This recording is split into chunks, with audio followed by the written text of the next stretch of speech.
Good afternoon. Thanks for joining us today. My name is Jeff Dennis. I am the chair of the ABA section of Environment, Energy, and Resources for this 2023-2024 bar year. And I am pleased to welcome you today to our virtual award ceremony. Really excited to hear from just such an impressive slate of awardees today. So really looking forward to the discussion and having a couple of minutes at the end for all of us to visit in virtual breakout rooms with some of our impressive awardees. Before we get to them, I want to give a special thanks to our awards committee co-chairs, Robin Craig and Pam Esterman, for their work and the work of their committee this year. They did an impressive job finding incredible awardees today. So I'm going to turn it over here shortly to section leaders who are going to introduce each of our award recipients. And after each one is announced, each awardee is going to make about a 5-minute presentation, acceptance speech. And then, as I mentioned, please stick around because you will have an opportunity to join a breakout room and visit with some of our awardees. So with that and without further ado, let me introduce Seth Davis. Seth is a former section chair and the currently one of our delegates to the ABA House of Delegates, and he will present the first award. Seth. Thank you, Jeff. And good afternoon, everyone. I'm pleased to present the ABA Award for Excellence in Environmental, Energy, and Resources Stewardship to the Environmental Law and Policy Center in recognition of its 30 years of protecting environmental and natural resources in the Midwest. This award recognizes and honors the accomplishments of a person, organization, or group that has distinguished itself in environmental, energy, and resources stewardship.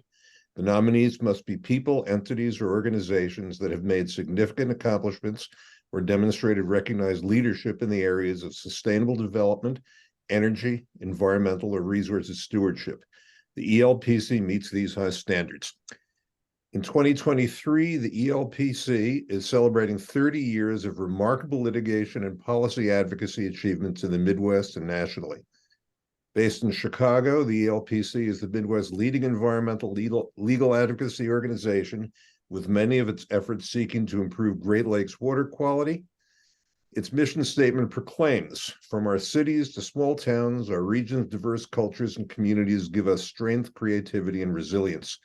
The Midwest must be at the heart of environmental solutions, but in both urban and rural communities, harmful policies and systemic racism have resulted in disproportionate pollution impacts that compound other inequities. ELPC is committed to pursuing environmental justice, defending natural resources, and holding polluters accountable for environmental and public health harms. We work to ensure the benefits of renewable energy are more equitably distributed in advancing climate change solutions.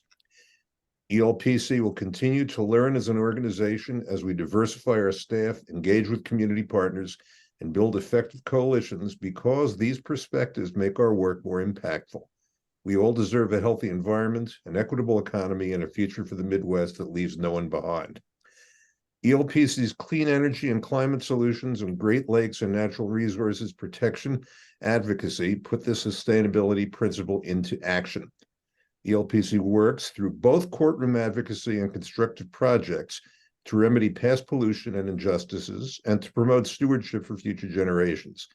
Its areas of effort include water quality, biodiversity and public lands protection, environmental health and clean energy across 9 Midwestern states, from North and South Dakota to Michigan and Ohio.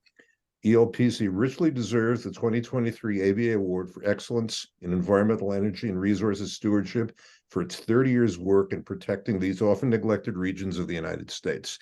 And to accept the award, I'm pleased to introduce Mr. Howard Lerner. Beth, thank you very much, and thank you to the committee. All of us at ELPC are very proud and honored to receive the ABA Committee's National Award for Excellence in Environmental, Energy, and Resources Stewardship. It recognizes our impacts and successes over 30 years. We have an incredibly hardworking, talented, and effective team of attorneys, public policy specialists, science advisors, a great board, and with our community partners, clients, and colleagues. You put it all together, and we've achieved many successes. We have what we call a win-win-win approach, which is vital in the Midwest. We work in ways that are good for jobs, good for economic growth, and good for the environment together. And we combine savvy litigation and legal advocacy and smart public policy advocacy strategies. That's a key to protecting our environment, vital natural resources, with healthy and livable communities for everyone. What I love about our work is at the same time, we're doing a big case right now to stop a proposed toxic waste dump on the southeast side of Chicago, an environmental justice community right along the Lake Michigan shoreline to protect the lakeshore for everybody. So we're dealing with a community that's environmental justice, we're protecting the lake, and we're dealing with climate change realities. In Michigan, we're doing something that involves no litigation. We're working on an eco-business deal with 2 utilities to reimagine old coal plant sites that are shut down, that are located right along the lake, Lake Michigan, Lake Huron, along the riverways, to turn the areas, including critical dune areas, into parklands for the public to use and enjoy. That's lakefront riverside property. And at the same time we're doing that on the plant site, it's hardwired into the electricity grid. Tremendous opportunity for 100 megawatts of solar energy development at one plant, energy storage at another. So clean energy and parklands by reimagining and working with utilities to create some opportunities there for the public on old coal plant sites. And we're before the Illinois Commerce Commission and the Michigan Public Service Commission and the Minnesota Public Utility Commission to make clean energy work. Everybody understands that the public service commissions are sort of the regulatory backwater where the rules of the road are really set up, and they can either foster clean energy to move forward with benefits for people in all communities, or they can become places where there are a lot of barriers and roadblocks set up. So, I mean, this is where the rubber hits the road, and we have a terrific team who's working there. So these are really different things we're doing. Clean energy and climate, re-envisioning old coal plant sites, protecting the Great Lakes, reducing toxic threats in environmental justice community. And that's what I love about ELPC. We get to do that together. Success has many mothers and fathers of invention, to borrow a term. And our team, the current and past attorneys and policy specialists, our board members, our science advisors, share this award for our work together.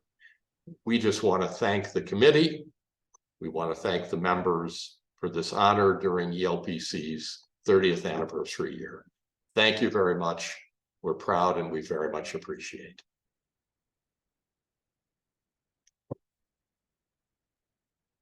Hello, I believe I'm next. My name is Matthew Sanders, and I teach environmental law at Stanford Law School and am a member of the SEER Council. It is my pleasure to announce the award for the Law Student Environment, Energy, and Resources Program of the Year. And that award goes to the University of Connecticut Center for Energy and Environmental Law for its student-organized 2023 Earth Day Conference. This award is given in recognition of the best student-organized educational program or public service project of the year, focusing on issues in the field of environmental, energy, or natural resources law. This year's program at UConn brought together a broad spectrum of community members, practitioners, attorneys, advocates, and more to discuss an issue that is at the heart of today's conversations about sustainability and resource management. Excuse me, the global impact of fashion, consumption, and consumer behavior. On April 21st, 2023, in celebration of Earth Day and marking the 50th anniversary of the Connecticut Unfair Trade Practices Act, or CUTPA, mouthful, students at UConn School of Law coordinated with the Center for Energy and Environmental Law to host a full-day conference on, quote, the green consumer and the future. from today's fast fashion to the law of tomorrow, unquote. This event brought together legal experts and leaders in a variety of fields, from business to community justice, for an exploration of topics like greenwashing, fast fashion, and waste reduction. With an opening address by Maxine Bedot, sorry if I'm mispronouncing that, an ethical fashion expert and author of Unraveled, The Life and Death of a Garment, a clothing swap and local food, and a keynote address by the Connecticut Attorney General. The conference delved into matters large and small, local and global. The program was conceived of and planned entirely by law students from the University of Connecticut School of Law. Here to accept the award on their and the university's behalf is Joseph McDougald, a professor of law at UConn and the executive director of the Center for Energy and Environmental Law. He and others may make up to 5 minutes of remarks. Thank you, Matt. That was a perfect introduction. I'm joined here by two of our student organizers, Lily Pickett, who literally brought us here today and also took the initiative to contact the section to nominate the program, and Erin Cahill, who was one of our student leaders. This is a great recognition. It's one of the joys of being where I am and having the center is that the university and the law school have made a pretty big commitment to energy and environmental education. And over the years, that commitment is shown off by having enthusiastic students that are extremely engaged, both in the classroom, but in doing things like this. If I can tell you a little bit about the structure of the event and how it came to be, it originated, as you might guess, I have no particular fashion sense in so many ways of the world that I was not familiar with fast fashion until a climate law class where two of our students came and wrote, Maggie Klin and Christabel Calabrata wrote papers and sort of lengthy publishable quality work on fast fashion. That led the students who were in that class to be really interested in the issue. They came and advanced it as the idea for the Earth Day conference. Every year, the center helps bring students together in September to organize the conference in Earth Day, one of the largest events on our campus. And that really brought us from the concept of fast fashion into a broader thinking about consumerism, what it means to have cut and state unfair trade practices, how to approach the conversation in and outside of the law. So it was really a great experience. It was done with a combination of both our JD students, but a lot of our international LM students. And, if I'd like to turn over maybe for a moment to Lily and then to Erin, just to talk about it. And then I want to give a quick thank you to the students on the list. Yes, thank you, Professor McDougald. I will say this was in part success because Professor McDougald let us just run with an idea and expand on that, almost to the point of stretching the concept of the conference a little too far. But it was a great opportunity to bring together just a lot of experts in their fields and challenge things as simple as what you buy when you go to the grocery store or when you go shopping for a new pair of shoes. This conference could not have been a success without the help of Colleen Olson in particular, who herded sheep for over a year and really guided us through this process. So I want to extend our thanks specifically to Colleen, and also sort of thank everyone who touched on this, who attended, who sent in an email or followed up with us with a new idea afterwards. And this morning, in fact, we were already planning for our next Earth Day conference, which will be touching on climate activism. So we're already looking forward to the next one. And we want to thank you so much for honoring us. Erin. I'll again extend thanks to the team and to you all for recognizing this excellent opportunity. I think one of the things that really helped us build a great program and build that community engagement aspect was our clothing swap as a function of this too. So at the beginning of the day and for the weeks prior, we collected clothing from folks, be it business formal or whatever was in season. So we had a live action conversation going on in between sessions as folks were using their tickets to shop for new items and trade. really kind of taking what we wanted folks to learn from the conference and have them go home with a little souvenir that makes a contribution in the right direction. So it really was a team effort. It's something we're really, really proud of. And thank you so much for the recognition.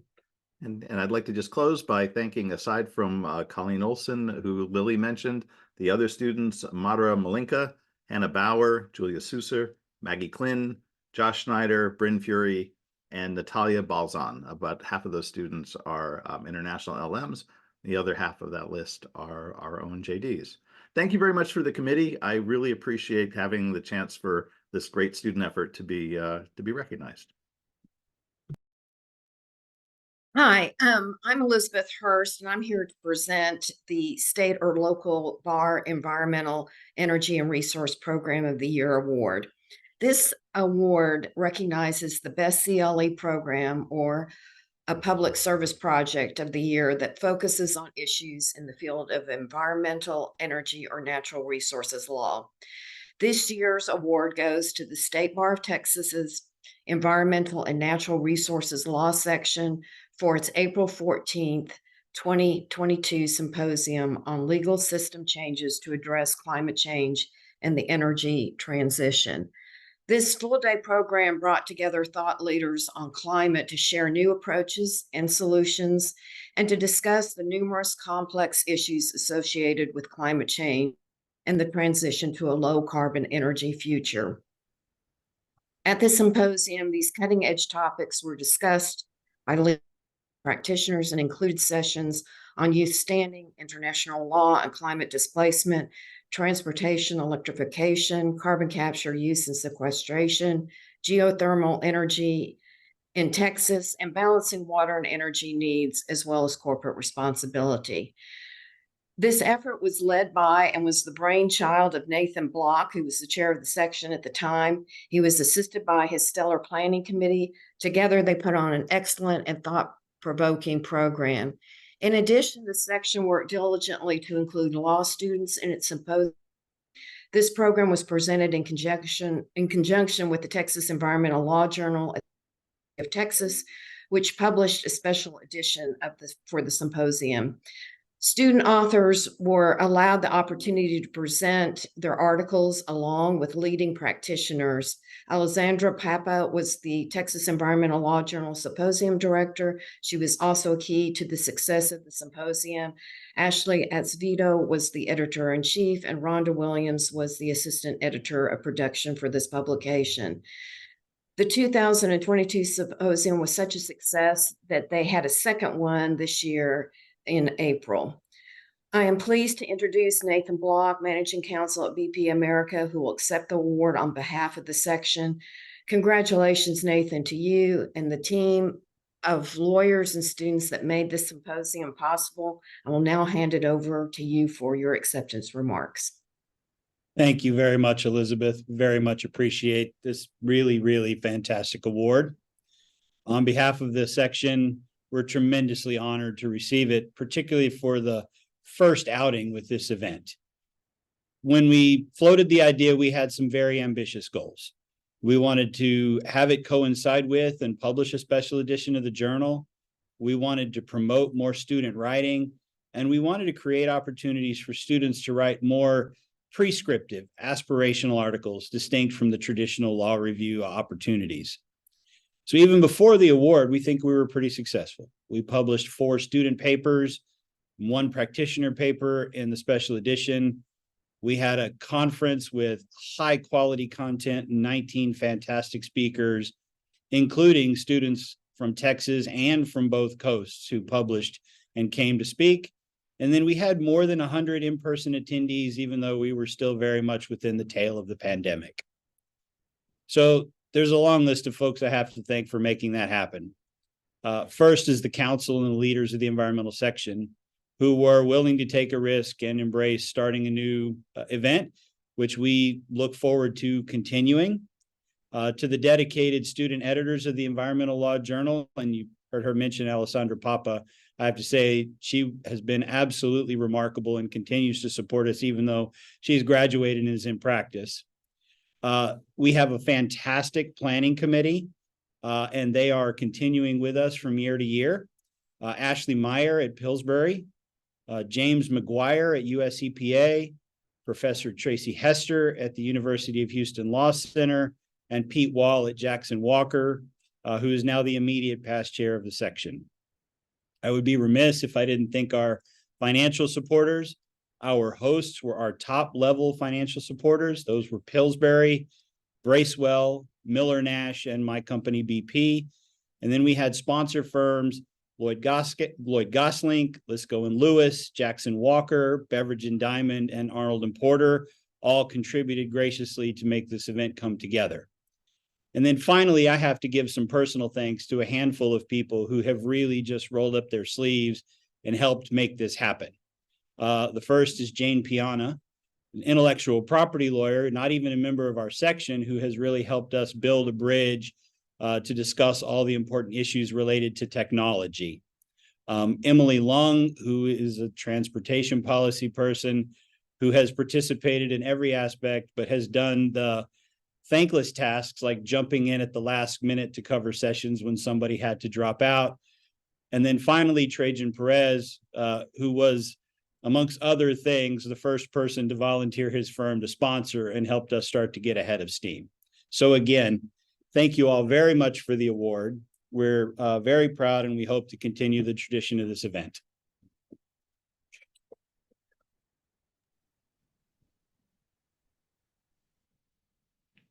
Hello, my name is Nicholas Targ, and it's my distinct pleasure to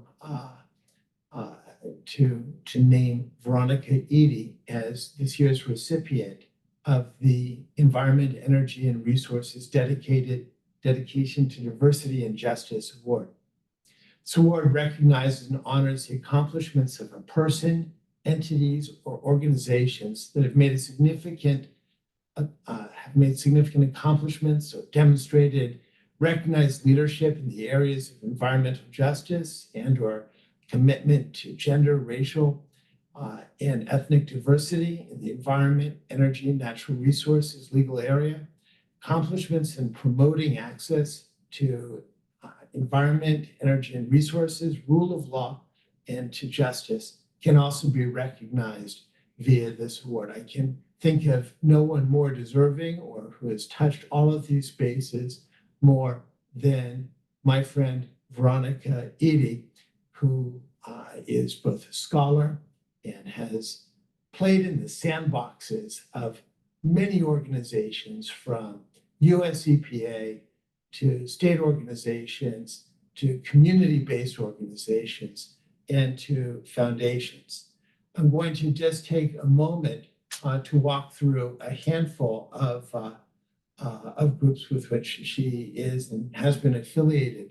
Presently, she's a vice president of equity and justice for Resources Legacy Fund, where she's responsible for helping to shape and operationalize the organization's vision, strategic direction by advancing equity and justice strategies, outcomes through the design and implementation of programs. Now, she is so well qualified for that, having previously served as the Senior Deputy Executive Officer for Policy and Equity at the Bay Area Air Quality Management District. She has 7 divisions underneath her in that position. She was the primary contact for environmental justice matters and also provided leadership with the district's community engagement, diversity, and equity programs. And prior to that, she served as the Assistant Executive Officer for Environmental Justice at the California Air Resources Board. She was the Director of the Conservation Law Foundation's Massachusetts and was the Associate GC and Director for Environmental Justice for New York Lawyers in the Public Interest. She's worked directly with WEAC, negotiating community benefits agreements. She served as a director for environmental justice and brownfields in the Massachusetts Executive Office and Environmental Affairs, executive director for ACE in Massachusetts. She was former chair, my former chair of the U.S. Environmental Protection Agency's Federal Advisory Committee for Environmental Justice, the NEJAC, the National Environmental Justice Advisory Council. She kept me in check. In addition, she's a scholar and she's written dozens of articles. She's taught at Tufts. She's taught at Fordham, at Stanford. She's also taught in Europe. And so pleased to recognize Veronica Eady for this honor. Veronica, I thought that maybe you might say a few words, and I've got some questions. Good. Please go ahead. I'm looking forward to your questions, but I will start by thanking you and, of course, thanking the committee. I can think of so many colleagues and other lawyers working in the EJ space who are so deserving of this honor. So it's not lost on me that this is an incredible thing to happen. And I'm just really thrilled and humbled by this award. So thank you very much. I know you have some questions for me, and maybe then I'll talk a little bit about my career in environmental justice, but it's really, really amazing to be recognized in this way. Veronica, I've known you for many years, but one thing that I don't know is actually how you came to the issue of environmental justice. Yeah, well, I have a long and convoluted story. I'll try to avoid that and give you the short, abbreviated story. I grew up in rural Western Pennsylvania in a low-income family. My father worked on the garbage truck, and the only garbage truck in our town. That's how small our town was. We were about 7,000 people. And being the youngest of 7, we definitely embodied the whole environmental concept of reduce, reuse, recycle. That was something that we lived by. So those kinds of principles of the modern environmental movement were really ingrained in me from my childhood.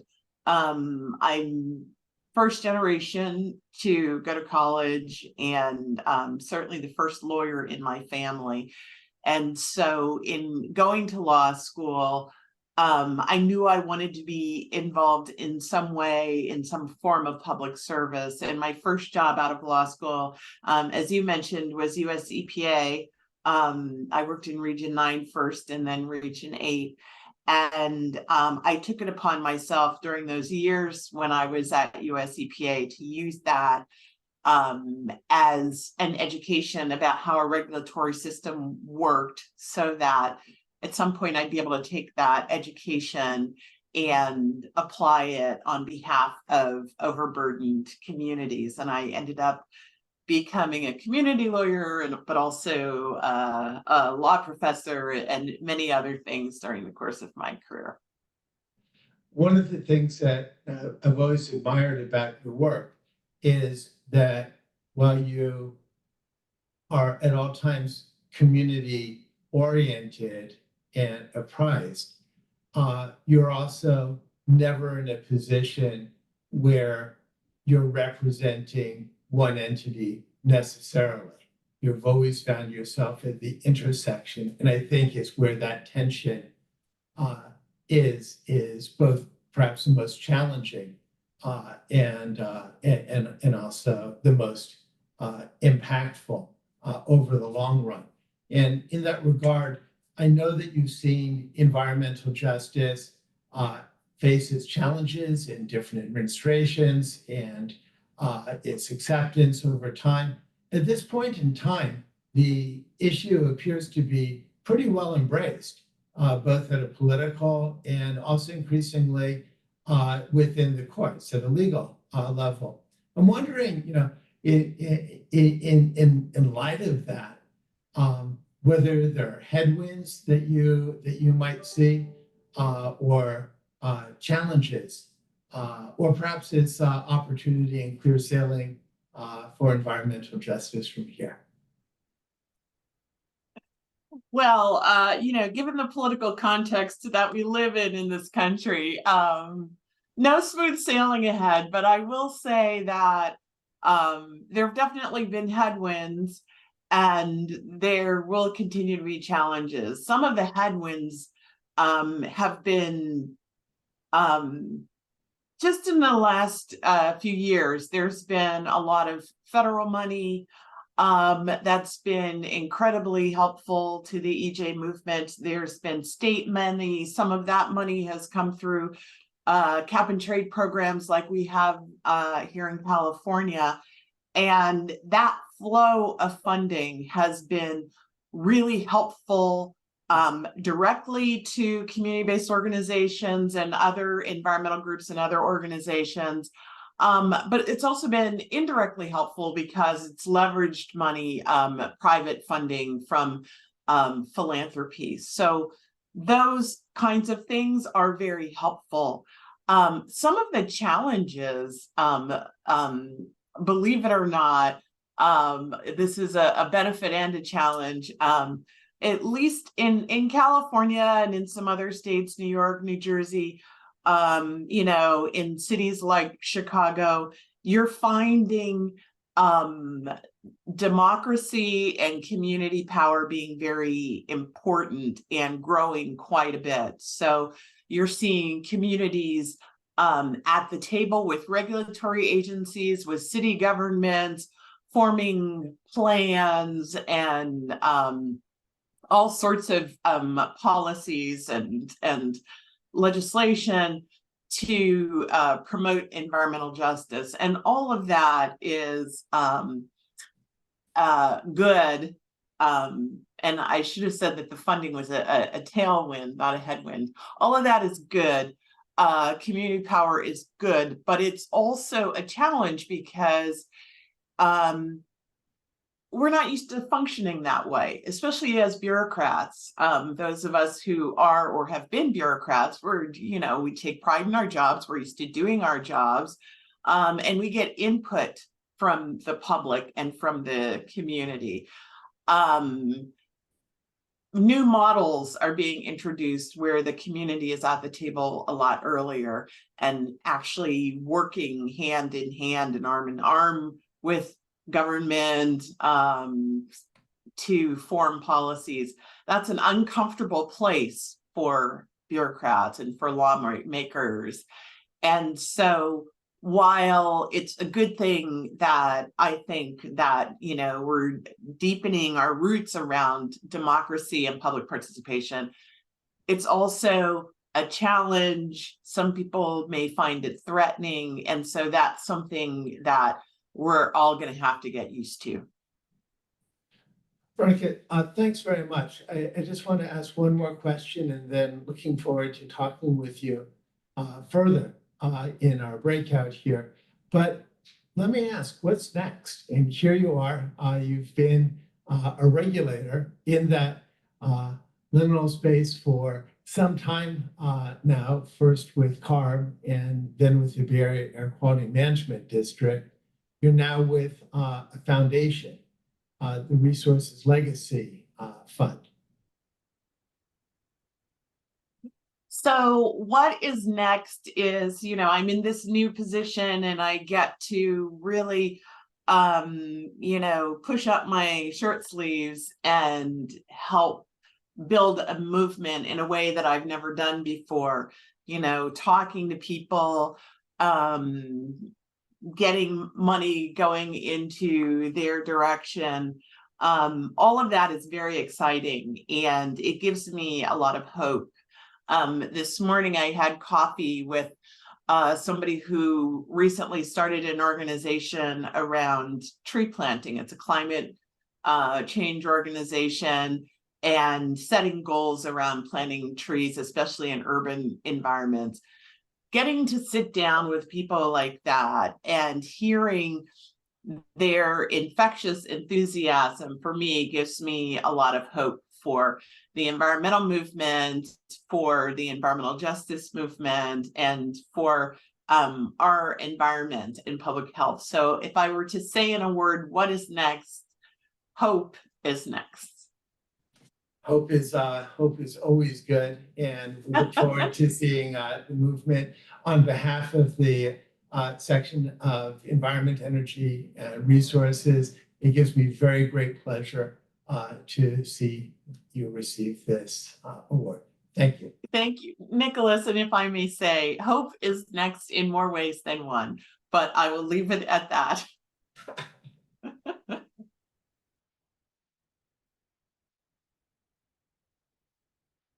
Good morning. I'm Robin Craig. I'm the co-chair of the ABA SEER Awards Committee, and it is my great pleasure to present the Award for Distinguished Achievement in Environmental Law and Policy. This award recognizes individuals or organizations who have distinguished themselves in environmental law and policy, contributing significant leadership in improving the substance, process, or understanding of environmental protection and sustainable development. I'm very pleased to give this award this year to Professor James R. Jimmy May, who is a distinguished professor of law and founder of the Global Environmental Rights Institute at Widener University, Delaware Law School. SEER is honoring Professor May's concentrated efforts over the last few years to promote the intersection of human rights, environmental justice, and environmental law.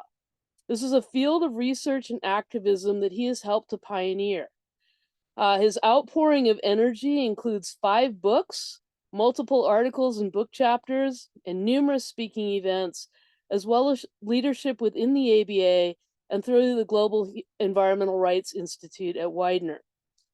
The books include Human Rights in the Environment, Dignity Law, Environmental Rights, the Development of Standards, An Advanced Introduction to Human Dignity in the Law, and Environmental Human Rights in the Anthropocene, which came out this year. Within the same time frame, Professor May spearheaded the effort that led to the American Bar Association adopting a resolution to advance environmental justice in 2021. He currently serves as a special legal advisor to the American Bar Association Task Force on Environmental Justice, and he also co-founded and remains a board member of the ABA Center on Human Rights Dignity Rights Initiative. He was the co-founder and remains the co-director of the Dignity Rights Project, which, among other things, organizes virtual on-site conferences on dignity rights, gender, environmental rights, and the UN Declaration of Human Rights. In addition to all of that, he authors many amicus briefs, both domestically and abroad, organizes conferences, both domestically and abroad, on these subjects, and helped to develop the Enviro Rights Map, an online global compendium of developments in environmental human rights. So, Jimmy, for all of that, is my great pleasure to award you on behalf of SEER the Distinguished Achievement Award. Okay, well, thank you, Robin. I'm just delighted to accept this award. And notwithstanding what Groucho Marx said, that he wouldn't want to be a part of any club that would have him, I'm so glad that my journey has included ABA section on energy, environment, resources. So in addition to thanking the ABA and the section, thanking Robin, I also want to thank, of course, Jeff Dennis, the chair, and Seth Davis and others and Michelle Diffenderfer, who were part of this process. And so look, my remarks are really just going to be providing names of people who have been a part of this journey for me. Oh, and we were supposed to hold this up. Here's the award and what it looks like. It also makes for a wonderful magnifying glass, which I need these days. But I stand on the shoulders of so many, and I've been lucky to have had so much fun and make so many friends along the way. And this really is a collective award. It's not mine. And just to name a few people within the ABA, first of all, I just want to start with kind of a person who sort of gave me my start with the ABA. I mean, I was involved, but I was on kind of orbiting the ABA. But the person who put his hand on my shoulder and said, "Let's get you involved in more," is Michael Gerard, and who was a former chair and was instrumental in setting up the section on constitutional law and getting me involved with the year in review. Larry Castor asked me to run the Keystone Conference, which is just a blast for me and my family for all those years. Irma Russell, who mentored me early on with the ABA and just became such a trusted friend in a whole variety of ABA pursuits. Howard Kennison, who had the vision to direct ABA's energies and resources to environmental justice. Steve Miano, who got me involved with in various ways, including water resources and the Eastern Water Law Conference. Michelle Diffendorfer, I already mentioned, but was instrumental in getting me or involving me in so many activities, including teaching me how to dance. Tracy Hester and Jonathan Kahn and Kathy Beckett as chairs, involving me in various ways on council and otherwise. Seth Davis, I already mentioned, was a partner and supporter in so many ways. Dean Sawaji, who's not here any longer, but who taught me a kind of moral ethics, and Pam Esterman, who taught me professional ethics. And then also, I'd be remiss not to mention Donna Wanusitis, who has been just such a huge part of my work with the ABA for the last 30 years. Now, this all started with, we all have mentors, right? You never know how life is going to turn out, who's going to be instrumental in your life. For me, it started at the University of Kansas with mentors, including Rob Glixman and George Coggins, and then a state representative, John Simpson, and John Peck and others. And at Pace University, it was none other than Nick Robinson who took me under his wing, along with Nancy Long and Jeff Miller, and made a huge difference in my life. I had to learn water law from John Peck and Burke Riggs, also from Kansas along the way. And then I've had other huge influences on my professional career, including, what did we hear earlier? It all comes down to hope. Hope is next. So Hope Babcock, who's a huge supporter when I ran our environmental and natural resources law clinic. More on that in a moment. And then I learned environmental law really at the heels from a distance from John Bonine. So there's more name dropping. And at the ABA, we have also the Center on Human Rights, and Michael Pates has had vision in trying to incorporate environmental and dignity-based issues with that organization. At Widener University, Delaware Law School is a part of a university. We had a sustainability program. And so I learned a lot along the way from my colleagues, Steve Madagoski, Lloyd Baston, and Steve Wilhite as president and provost had, again, the vision to create a sustainability program and put me in charge of it. Maybe that wasn't the greatest move, but anyway, it was a great program. And then the current president, Stacey Robertson, is continuing to carry out those kinds of ideals. And then at Delaware Law School, it was such a lucky incident for me to start off Delaware Law School at Widener University, a university and a law school I hadn't heard of, in a state I had never been to. I'm from Kansas. What do you expect? But it's been a place where, like what Will Rogers said, that you have to go out on a limb sometimes because that's where the fruit is. And I started off in the classroom, but then took over a clinic, an environmental clinic, the fourth longest running experiential representational clinic in the Omniverse. And I couldn't have done it without support from, of course, the law school, but also our fellow and staff attorney, Maya Van Rossum, who's now the Delaware Riverkeeper, and just doing so much great work. Jim Stoltrager, Marianne Grana-Manley, Leslie Schaff, Philip Robinson, Joel West Williams, Patrick Clary, and so many others.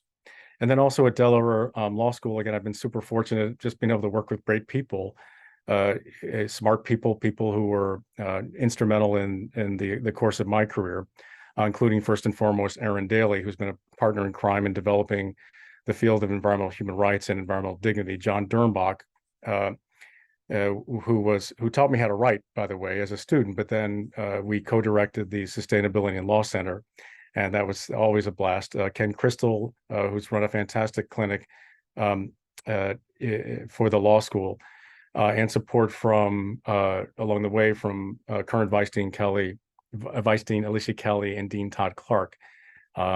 and also all of my colleagues and friends at Widener Delaware Law School. It's really been such a fortunate, again, incidents to be able to work here.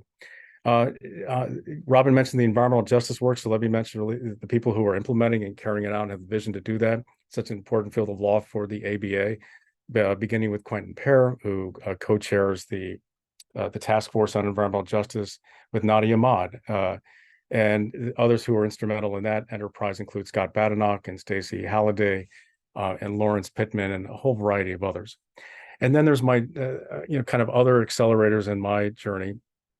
I've already mentioned the University of Kansas, but great supporters there, continuing supporters like Uma Autka, and at Pace University with Jeff Miller and Nancy Long, and Vermont Law School with Karen Shelton, and Richardson School of Law at Hawaii with Denise Antolini, and I already mentioned Hope, who invited me to teach at Georgetown many moons ago, and then organizations that I've helped establish that Robin mentioned. But I'd be remiss not to mention Ed Lloyd. Ed really taught me how to be a lawyer and how to be a better person. And we co-established the Eastern Environmental Law Center, and I miss him so much. In the Mid-Atlantic Environmental Law Center, a great help with Wendy Carr and Michael Fiorentino. And then the environmental human rights work, Josh Gellers and Chris Jeffords have been, again, hugely important. And then it's part of a global network as well. I'm almost finished here, and I apologize for any names I've neglected, but there are so many. On the global side of it, some of the inspirations and people who have been influential include Tony Aposa, and Melanie Murcott, and Stephen Turner, and Marcelo Dantas, and the Global Network on Human Rights and the Environment, and so many people who are involved in that enterprise as well. And last, of course, but not least, is Dr. Kathleen Ann Siren. We've been married for 34 years, and our two wonderful children, Jameson and Bella. And every day they remind me of what's important in law and in life. Anyway, thank you so much for this award. I'm flattered by it, humbled by it, and I'm so glad to be a part of it. Hello, everyone. I'm Pam Esterman. I'm a partner with the New York City law firm of Sive, Paget, and Rizal. I'm also co-chair of the awards committee. Our final award today is the ABA SEER Lifetime Achievement Award. The award recognizes and celebrates the accomplishments of major practitioners in the field of environmental, energy, or resources law and policy in the United States. I am honored to be able to present this year's Lifetime Achievement Award on behalf of ABA SEER and the awards committee to Professor Hope Babcock. It is very exciting to be able to recognize Professor Babcock with this distinguished honor, as she is truly one of the original pioneers in the field of environmental, energy, and natural resources law. I remember as a young lawyer being told about Hope Babcock by David Sive, a founding partner of my law firm and someone who has often been credited with being the grandfather of environmental law. I recall him saying something to the effect that Hope is the best. She's tops. Professor Babcock earned her BA magna cum laude from Smith College, her LLB from Yale Law School. And before she entered legal academia, Professor Babcock helped to develop the practice of environmental law and natural resources law at several law firms, 2 federal agencies, and then a major environmental NGO. In the early 70s, she worked as an associate at LaBeouf Lamb, where she represented utilities in nuclear licensing processes.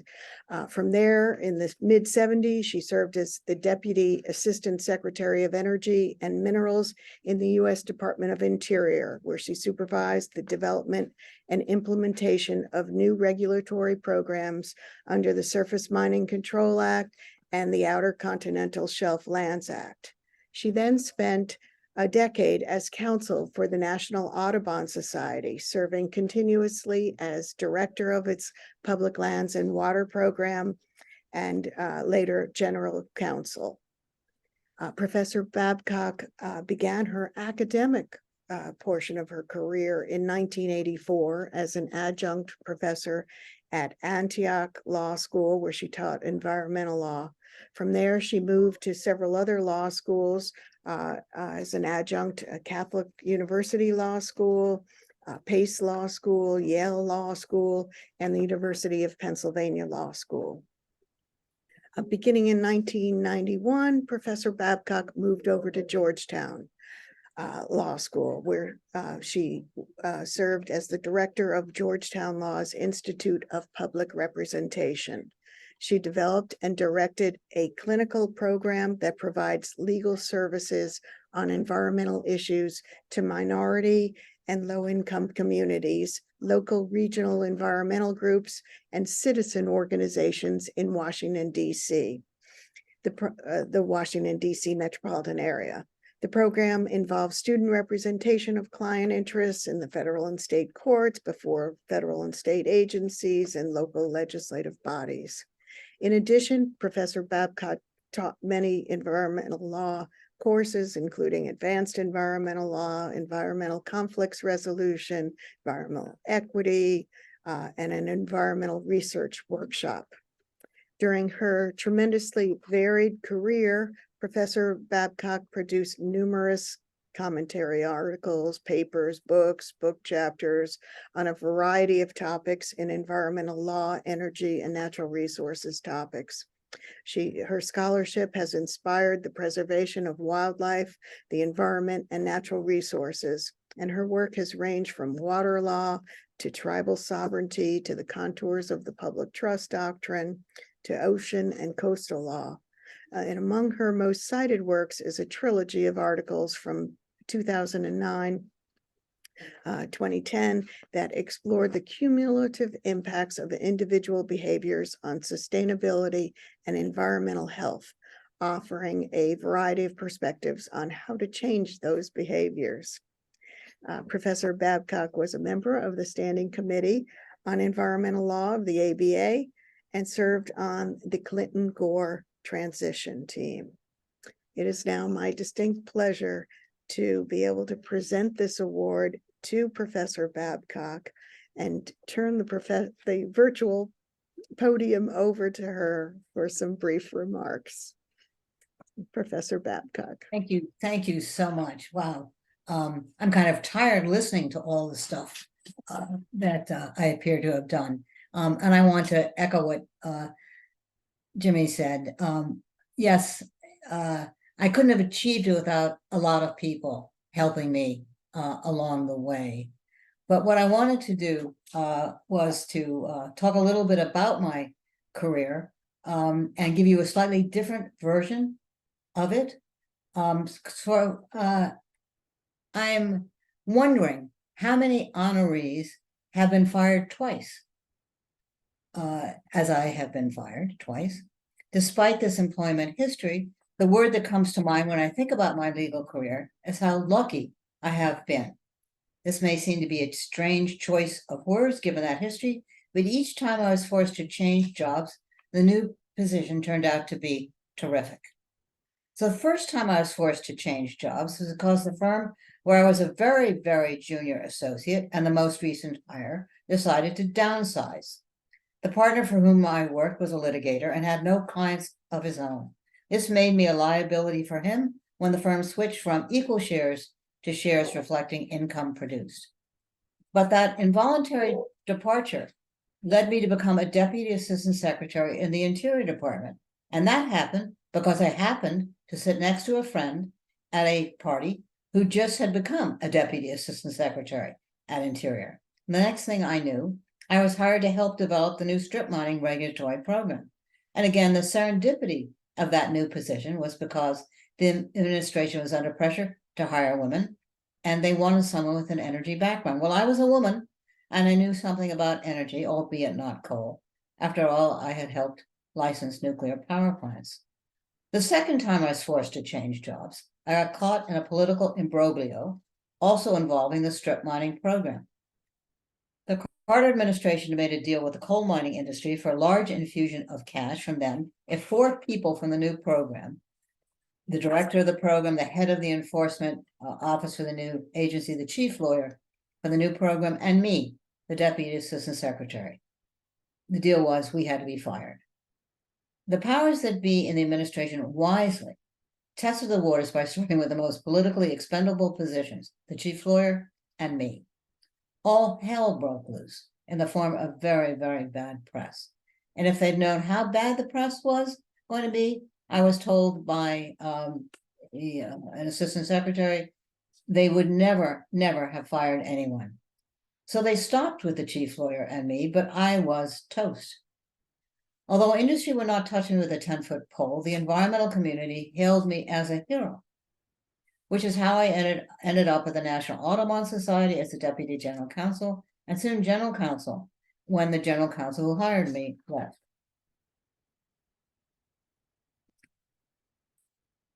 After 14 years at Audubon, I was feeling a bit restless and began to wonder if my experiences might translate into something to teach students, and so changed my careers once again. And once again, timing was everything, because it turned out that Georgetown was on the cusp of receiving a large infusion of money to establish an environmental clinic. And although I had applied for a podium position, I was offered the opportunity to start an environmental clinic together with teaching a class in environmental law. So what insights do I have from this kind of strange history? One is to keep positive, and this is, I'm really talking probably to the younger members of the audience. Keep positive. Even when objective facts might advise you differently, each time I lost a job, the next one turned out to be better. New challenges, new things to learn, new skills to develop, new colleagues. 2, be open to change and be willing to let go of something you've grown dependent on. It's scary for sure, but looking at my career, I think each change strengthened me as a person and as a lawyer.